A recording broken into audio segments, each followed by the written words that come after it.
ორი ადამიანი ემსხვერპლა კიევზე განხორციელებულ ახალ რუსულ იერიშს ბალისტიკური რაკეტებითა და დრონებით. საჰაერო დარტყმებმა უკრაინის დედაქალაქში მასშტაბური ხანძარი გამოიწვია. არიან დაჭრილები, მათ შორის ბავშვი. უკრაინის შეერაღებული ძალების ინფორმაციით, დარტყმა დედაქალაქში მდებარე სვიატოშინსკისა და დარნიცკის რაიონებზე განხორციელდა, სადაც ძირითადად სასაწყობე სივრცეებია მოწყობილი. რუსეთის თავდაცვის სამინისტროში აღნიშნავენ, რომ ეს სამხედრო დანიშნულების ლოკაციები იყო, რომელსაც უკრაინა დრონების წარმოებისთვის იყენებს.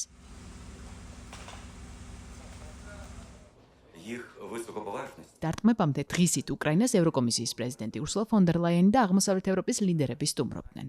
მათ ნაწილს თავშესაფარში გადასვლა მოუხდა. ერთობლივ კონფერენციაზე უკრაინის პრეზიდენტმა ომის დასასრულებლად ვლადიმერ პუტინის დიალოგზე დათანხმების მცდელობებზე კიდევ ერთხელ ისაუბრა. სწორედ აქ აღნიშნა ისიც, რომ უკრაინას უკვე აქვს ამერიკული იარაღის, კერძოდ პეტრიოტების რაკეტების წარმოების ტექნიკური შესაძლებლობა. ეს ის ანტისაჰაერო სისტემებია, რაც კიევს ახლა ყველაზე მეტად სჭირდება.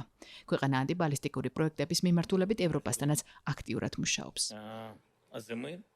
ძალიან სურს, რომ ევროპამ უფრო მნიშვნელოვანი და თვალსაჩინო როლი შეასრულოს. ახლა სწორედ ის დროა, როდესაც ევროპას მშვიდობის მიღწევისა და მოლაპარაკებების მაგიდასთან უფრო ძლიერი როლი უნდა ჰქონდეს.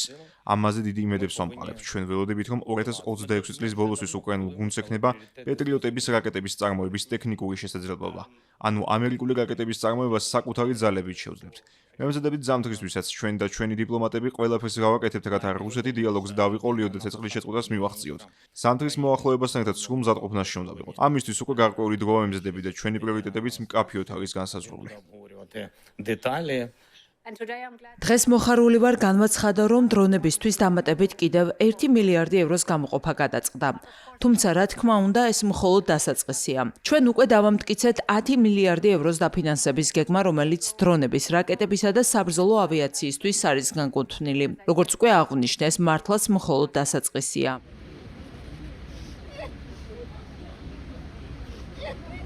რუსეთის დარტყმები უკრაინის დედაქალაქით არ შემოფარგულა.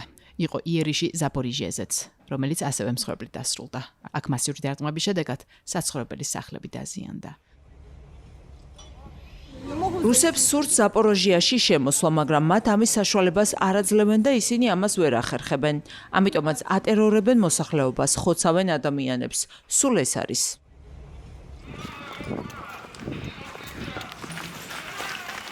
რუსეთმა 16 ივლისის გამთენიისას დარტყმა მიიტანა სუმის ოლქზეც, სადაც 3 ადამიანი დაიღუპა.